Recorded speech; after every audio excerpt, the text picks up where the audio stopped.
Juste avant de commencer la vidéo, n'hésitez pas à vous abonner, à liker, bien sûr à déclencher la petite cloche de notification.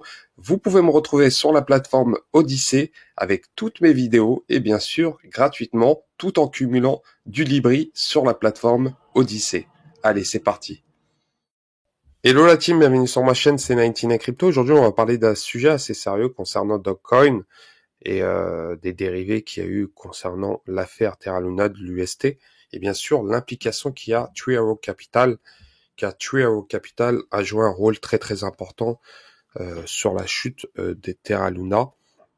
Donc pour ceux qui ne savent pas, Three Arrows Capital, ça a été fondé par Kyle Davids et Sun Zhu, donc ces deux gars-là, là, vous voyez sur la photo. Donc ils se sont rencontrés à l'université Columbia avant de travailler pour le Crédit Suisse pendant leur brevet. Et bien sûr, en 2012, ils créent la société Three Arrows.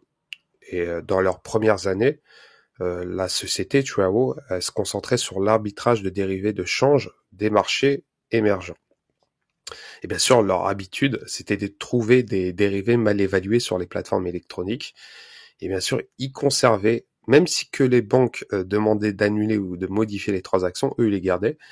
Et c'était une certaine stratégie qui leur a permis de gagner beaucoup d'argent, car sur chaque transaction, ils prenaient une fraction de dollar sur chaque échange. Donc, par exemple, sur $1, ils prenaient peut-être 2, 3, 4 centimes, voire même plus, et sur des gros volumes. Donc, je pense que ça parle en millions, voire en milliards de dollars. Et bien sûr, cette pratique, elle a marché jusqu'à 2017. Ça a duré 5 ans, jusqu'à que les banques commencent à couper les fonds de ce marché en 2017. Ils se sont rendus compte que c'était pas très sain. Et bien sûr, ça les a poussés à s'orienter dans la crypto-monnaie. Ils sont orientés dans la blockchain, la crypto-monnaie, et donc leur société a changé. Ils se sont mis dans la crypto-monnaie en 2017. Et ce qui est intéressant, c'est que dans la dernière déclaration publique de fonds, le fonds revendiquait une valeur liquidative de 18 milliards de dollars. Et bien sûr, la société d'analyse blockchain Nansen a estimé qu'en mars 2022, Three Arrows gérait environ 10 milliards de dollars d'actifs de crypto-monnaie. Bien qu'il y ait des spéculations selon laquelle la plupart des actifs visibles provenaient d'emprunts non garantis auprès de diverses plateformes de prêt. C'est très sombre.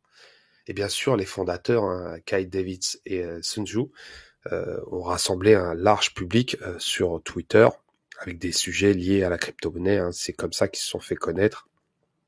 Sun Zhu, il avait environ plus de 500 000 abonnés sur Twitter juste avant la faillite de leur société. Et ce qui est intéressant, la société a soutenu des projets tels que AVE, Avalanche, Luna, WorldCoin, BlockFi, Deribit, Ethereum, Polkadot, Solana, Woo Network. En 2017, pour vous dire, c'est vraiment... Même Ethereum est dedans. Et bien sûr, selon un dossier qui a été déposé auprès de la SEC en janvier 2021, Three Arrows possédait près de 39 millions d'unités de Grayscale Bitcoin Trust, du GBTC, à la fin 2020. Et bien sûr, l'entreprise a investi aussi 200 millions de dollars dans les jetons, à votre avis, du Luna. En février 2022, à quelques mois de la chute, c'est incroyable. En avril 2022, Bloomberg annonce que Three Arrows prévoyait de déplacer son siège social de Dubaï à Singapour. Bien que le 24 juin 2022, le régulateur de Dubaï ait confirmé que Three Arrows n'était même pas enregistré auprès du Dubai Financial Services Authority. Et bien sûr, vous connaissez sûrement, vous avez été là à cette période-là, le premier semestre a connu une chute de plus de 50% de leur valeur marchande. Vous avez vu le marché se crasher indirectement. Et bien sûr, Luna était dedans, dans laquelle Three Arrows avait investi, et Sun Zhu a activement promu sur Twitter. Et bien sûr, Luna s'est effondré à près de 0 en mai 2022. Et bien sûr, l'écart entre les prix des parts fiducie de Grayscale GBTC et les prix comptants du Bitcoin s'est creusé tout au long de 2021 et 2022. Et bien sûr, ces parts-là de fiducie se négociaient d'une remise de 34% par rapport à la valeur liquidative de fiducie du 17 juin 2022. Donc voilà ce qu'il y a eu concernant, hein, je vous donne en gros ce qui s'est passé de leur société et de leur implication dans les crypto-monnaies et un peu leur passé. Ce qui est intéressant, c'est que on entend beaucoup parler de Dogecoin, mandat d'arrêt international, c'est lui le coupable, faut le condamner à mort, faut lui mettre perpète. Mais en réalité, quand on reprend du recul et vous cherchez réellement, vous creusez un peu l'affaire, c'est là qu'on voit que l'affaire est un peu sombre et très très sombre, je dirais même car même c'est incroyable. J'ai pas de mots pour vous dire, c'est vraiment hallucinant. Donc True Capital est en faillite. Et bien sûr, ces deux hommes, je ne sais pas s'ils sont poursuivis par des pays, par des gouvernements, mais en tout cas, ils sont ils sont pas innocents, je pense. Donc voilà, hein, c'était une petite courte vidéo hein, concernant Terra Luna.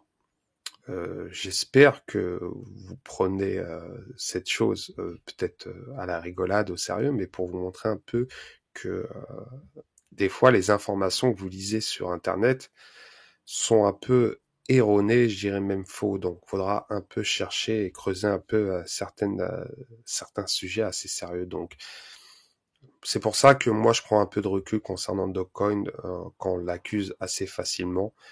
Pour ma part, je pense pas qu'il est responsable de la chute de l'UST, car il a créé Terra Luna avec ses développeurs, et je vois pas l'intérêt de se foutre en l'air et de prendre et risquer la vie